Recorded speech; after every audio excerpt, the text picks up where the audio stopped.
Resistance training weights வச்சு பண்ற training நம்மளுக்கு இம்பார்ட்டண்டா ரொம்ப ரொம்ப ரொம்ப இம்பார்ட்டன்ட். இப்போ அதுல ரெண்டு மெயின் பெனிஃபிட்ஸ் வரும். வெயிட்ஸ் வச்சு பண்றப்போ ரெண்டு மேஜர் பெனிஃபிட்ஸ்.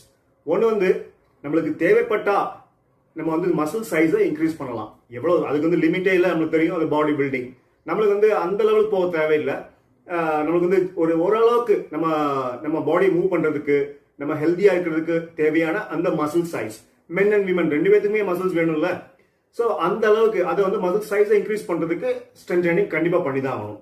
இன்னொன்று வந்து இந்த மசில் சைஸ்லாம் பெருசா இன்க்ரீஸ் ஆகணும்னாலும் நம்ம நரம்புகள் அந்த நியூரல் அந்த நர்வஸ் சிஸ்டத்தை வச்சு நம்ம இருக்கிற தசையை நல்லா எஃபிஷியண்டா யூஸ் பண்றதுக்கான அந்த எஃபெக்ட்ஸ் எல்லாம் நம்ம ஸ்ட்ரென்த் ட்ரைனிங் மூலமா பெற முடியும். ஸ்ட்ரென்த் ட்ரைனிங் பண்றதுனால பாதிப்புகள் வர வாய்ப்பு இருக்கா? வரதுக்கான சான்சஸ் ரொம்ப கம்மி. எப்படின்னா அதுக்கு பேர் ப்ரோக்ராம் டிசைன். இப்போ ஸ்ட்ரென்த் ட்ரைனிங் வந்து எப்பவுமே லோட்ஸ் வச்சு தான் பண்ணுவோம், ஏதாவது வெயிட்ஸ் வச்சு தான் பண்ணுவோம்.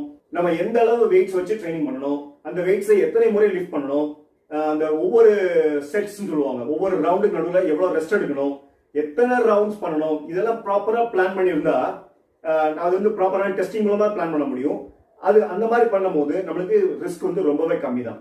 அந்த கம்மியான ரிஸ்க்கை கூட நம்ம அவாய்ட் பண்ண முடியும். எப்படின்னா நம்ம இந்த லேர்ன் பண்றது டெக்னிக்ஸ் லேர்ன் பண்றோம்ல, அது எரர் இல்லாம மிஸ்டேக்ஸ் இல்லாம பண்ணோம்னா நம்மளுக்கு இந்த ரிஸ்க் வந்து கம்ப்ளீட்டா ஜீரோ ஆயிடும்.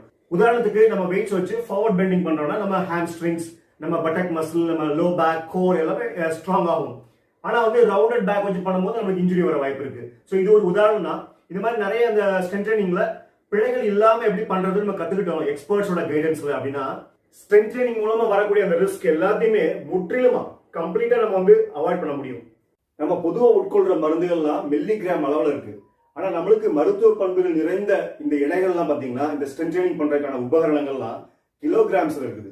நம்ம இந்த பூமியில இந்த புவி விசையை சமாளிக்கிறதுக்கான அந்த உடல் நுட்பங்கள் வந்து ரொம்பவே அருமையா டிசைன் ஆயிருக்குது.